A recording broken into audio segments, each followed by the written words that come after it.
தயவு செஞ்சு இப்படிப்பட்டவங்களை ஆதரிக்காதீங்க. இப்படி ஆதரிச்சிங்க அப்படின்னா உங்கள் குழந்தைகளும் நீங்கள் யாரெல்லாம் நல்லா முன்னேறணும்னு நினைக்கிறீங்களோ அவங்களோட வாழ்க்கை கண்டிப்பாக பாழாகும்.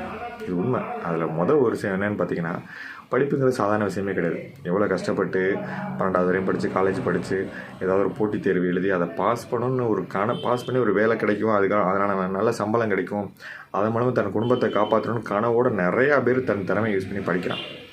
ஆனால் அதில் சில இடங்கள் என்ன நடக்குது அப்படின்னா, பணத்தை கொடுத்து அவன் பாஸ் பண்ணிட்டு போகிறான். நம்மளோட திறமை இல்லாத ஒருத்தர் பணத்தை கொடுத்து பாஸ் பண்ணி மேலே போயிடுறான். அப்போ அவனுடைய வலி எப்படி இருக்குன்னு யோசிச்சு பாருங்க. இப்படிப்பட்டவங்களை அதை பணம் கொடுத்து பாஸ் பண்ணவங்களை ஆதரிக்கிறவங்கள தயவு செஞ்சு எந்த காலத்துலையும் ஆதரிக்காது. அப்படிப்பட்டவங்க யாராச்சும் உங்களுக்கு தெரிஞ்சாங்க தயவு செஞ்சு ஆதரிக்காது. அப்படி ஆதரிச்சிங்கன்னா பாதிக்கப்படுறது உங்களுடைய குழந்தையோட வாழ்க்கை தான். உங்கள் குழந்தையோட வாழ்க்கை நீங்கள் நம்பியிருக்க உங்கள் குடும்பத்தோடைய வாழ்க்கை தான். இதை எனக்கு ரொம்ப அவரை பிடிக்கும் இவரை பிடிக்கும்லாம் தயவு செஞ்சு நீங்கள் அந்த மாதிரி எலெக்ஷனில் அரசியலெல்லாம் இருந்தீங்கன்னா தயவு செஞ்சு மனநிலையை மாற்றிக்கிங்க. இது ரொம்ப ஒரு முட்டாள்தனமான ஒரு விஷயமாக தான் நான் பார்க்குறேன். பாதிக்கப்படுறது உங்கள் குழந்தை, உங்களுடைய எதிரியோட குழந்தைங்கிறதுலாம் அடுத்தடுத்த விஷயம். எல்லோரும் பாதிக்கப்படும், அதே இடத்துல உங்கள் குழந்தைகளும் பாதிக்கப்படும். எதிர்காலம் கேள்விக்குறி தான். அதேமாதிரி 2வது விஷயம் விவசாயம்.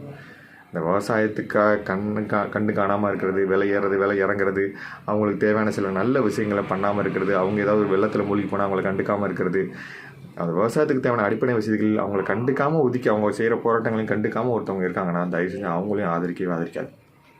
விவசாயிகள் ஆடு மாடு எல்லாத்துக்கும் தேவையான நன்மை விஷயங்களை செய்கிறவங்களை கண்டிப்பாக ஆதரிங்க. அது யாராக இருந்தாலும் சரி. நான் இந்த அரசியல்வாதியை இவங்களை தான் ஆதரிக்கணும்னு நான் சொல்லவே இல்லை. விவசாயத்துக்கு ஆதரவு கொடுக்குறவங்கள கண்டிப்பாக முழுக்க ஆதரவு கொடுங்க. அதுதான் நம்மளுடைய வாழ்வாதாரமே, நம்மளுடைய வாழ்க்கையே அதுதான், நம்மளுடைய வாழ்வியலே அதுதான். எல்லாம் படித்த எந்த துறைகளில் இருந்தாலும் விவசாயம் கற்றுக்கிற அளவுக்கு யாரை ஒருத்தவங்க முன்னேற்றுறாங்களோ அவங்கள சப்போர்ட் பண்ணுங்க. 2வது 3வது போதை. தயவு செஞ்சு போதையை ஒருத்தர் சப்போர்ட் பண்ணாங்கன்னா தயவு செஞ்சு அவங்கள ஆதரிக்காது. பாதிக்கப்படுறது யார்? அவங்க குடும்பத்தில் உள்ளவங்களாம் பாதிக்கப்படுறாங்க. அவங்க குடும்பத்தில் உள்ளவங்க யாரும் போதையில் பாதிக்கப்பட்டு குடும்பத்தில் கஷ்டப்பட்டு ரொம்ப அப்படிலாம் இருக்கிறது இல்லை. பாதிக்கப்படுறது யார்? நீங்கள் யாரோ நீங்கள் தான். இப்போ நீங்கள் கேட்டுக்கிட்டு இருக்கீங்களா, உங்களுடைய குடும்பத்தில் உள்ள ஒருத்தவங்க யாராவது போதையில் அவஸ்தைப்பட்டிருப்பாங்க. அப்போ நம்ம அவஸ்தைப்பட்டிருக்காங்கன்னு தெரிஞ்சால் நம்ம அதை ஆதரிக்கிறவங்களுக்கு நம்ம திரும்ப நம்ம ஆதரித்து மேலே கொண்டு போயிட்டு இருந்தோம், நம்மளுடைய நிலைமை என்ன ஆகும்? இது 3க்கும் கண்டிப்பாக தயவு செஞ்சு ஆதரவு கொடுக்காதீங்க. பாதிக்கப்படுறது உங்களுடைய குடும்பம், நீங்கள் நம்பி இருக்கவங்களும், உங்களை யார் வாழ்க்கையில் முன்னேற்றணும்னு நினைக்கிறீங்க அவங்களுடைய வாழ்க்கை தான். இன்னும் நிறையா விஷயம் இருக்குது. ஆனால் எனக்கு தெரிஞ்ச ஒரு 3 விஷயத்தை நான் சொல்ல வரேன். நான் இன்னமும் நிறையா இருக்குது. பணத்தை வச்சு வாழ்க்கையில் என்னென்னத்தையும் விளக்கி வாங்குறான். பணம் இருந்தால் நான் தப்பே பண்ணாலும் தப்பு கிடையாது அப்படிங்கிற ஒரு நிலைமையெல்லாம் இருக்குது. அவங்களெல்லாம் மனசில் வச்சு இதெல்லாம் யார் பண்ணுறது அப்படிங்கிறத நினச்சி நம்ம கண்டிப்பாக அவங்களுக்கு ஆதரிக்கவே கூடாது. இதெல்லாம் அரசியலில் சகஜமாப்பா அப்படி தான்ப்பா நடக்கும் நம்ம நினச்சோம்னா நாம தான் மிகப்பெரிய ஒரு முட்டாள். நாளைக்கு அந்த இடி ஃபுல்லாக நம்ம தலையில் தான் விழுகுமே தவிர வேறு எவன் தலையிலையும் விழாது. அவன் சம்பாரித்து போய்கிட்டே இருப்பான், நம்ம தலையில் தான் இறங்கும்.